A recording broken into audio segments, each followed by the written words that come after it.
Cable Mod DIY extensions bring a fun way to customize your build with a variety of vibrant colors, different length wires, and all the needed connector type packs to assemble your own sleeved extensions with any pattern of color. Find out more with the link in the description below. Hello everyone, I'm Dmitry with Canucks, and we've been patiently waiting for Phanteks to release a more budget-friendly case for those who want to experience that seamless building process they've become known for. So the Enthoo Pro M is hitting the shelves at $79, and it's going to be the case to beat within this price category. Phanteks continues to be aggressive within the case market. For example, the Define S from Fractal hits the same price point, and so if you would be interested in seeing a proper showdown, leave a comment or a like on this video. The Enthoo Pro M is a smart move from Phanteks because there's that trend emerging of giving users an open interior chamber to allow for comfortable water cooling or just unrestricted front airflow, and the Pro M utilizes the exact same interior frame as the Evolve ATX, but the exterior design on the Pro M is drastically different.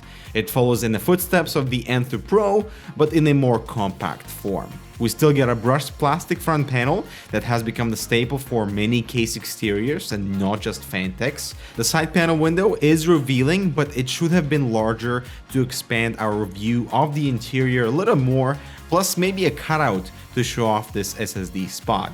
On the other side of that coin, I am worried that with the larger non-metal section on the panel, it would have lost complete rigidity, as the panel already is extremely soft and flimsy, something I wasn't expecting, to be honest, from Phanteks, and even the other side panel that is completely metal flexes a little bit too much.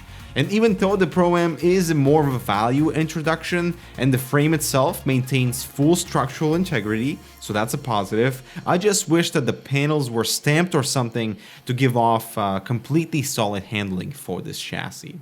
For the I/O, we get two USB 3 ports, audio jacks, and the reset button on the side. The power button is at the very top. I like this location to give this minimalist approach, plus Phanteks has done an excellent job with wiring that is nicely collected and will not interfere with front fans. Behind the front panel, we find a removable dust filter that covers the main front intake portion, but you'll still have to do occasional maintenance as the side ventilation is behind the filter that would allow dust particles to enter.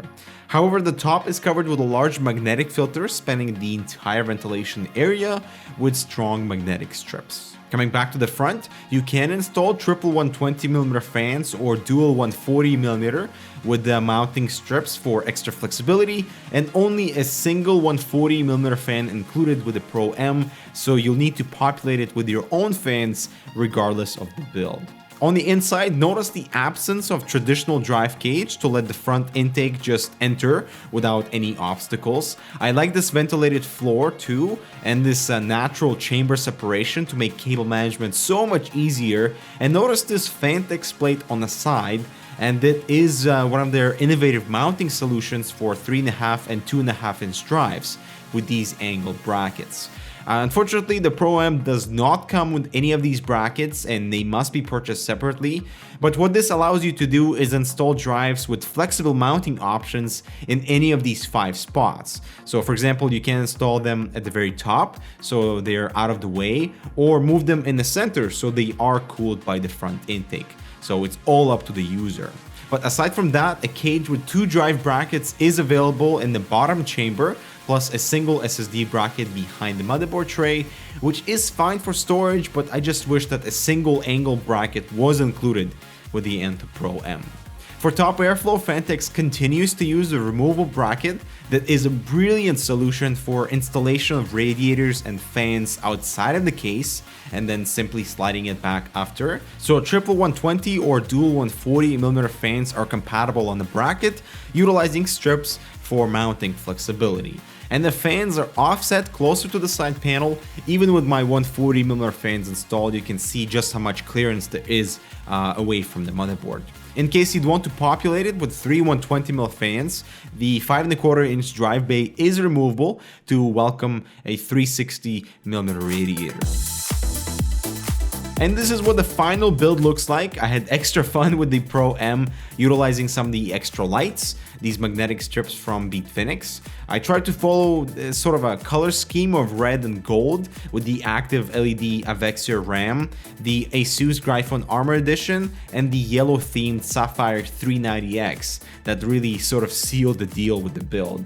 I ended up mounting the 240mm all-in-one Corsair unit to the front with the fans set to exhaust, and the radiator fit perfectly without me needing to remove the bottom plate on the floor. And I also routed the fans through one of the drive openings. Cable management on the interior was extremely simple. You get these two large grommeted cutouts on the right side of the motherboard, a few more right below to pass your I/O cables, and because the power supply is concealed in its own chamber, you basically don't have to do much with the cables. Anything that is routed behind the motherboard tray can be collected via Velcro straps, and spacing is not an issue. So you can get away with doing nothing for cable management because the system in place is very much excellent. And what you get for $79 is one of the best frames on the market, with a functional interior that can house an excellent water-cooled build, and if you decide to just focus on air cooling, their Pro M is a no-compromise choice. I only wish that the side panels weren't so flimsy, and a larger window would be nice to showcase more of the inside, and I would have preferred to have one of the interior drive brackets to just sweeten the deal with storage potential. Also, the fan hub at the back unfortunately is missing on the Pro M, which is pretty clear that Phanteks had to cut down on some of the features to hit that price point. And we still think though that it deserves the Damn Good Value award. And now that you've seen what this case is capable of, leave your impressions below of what you thought of the build and of this value enclosure in general. If you're on a tight budget, would you consider building inside one of these? And make sure to subscribe, because we'll be doing a full showdown versus the Define S. And this concludes this review of the Enthoo Pro M from Phanteks. Thank you so much for watching, and we'll see you in the next one.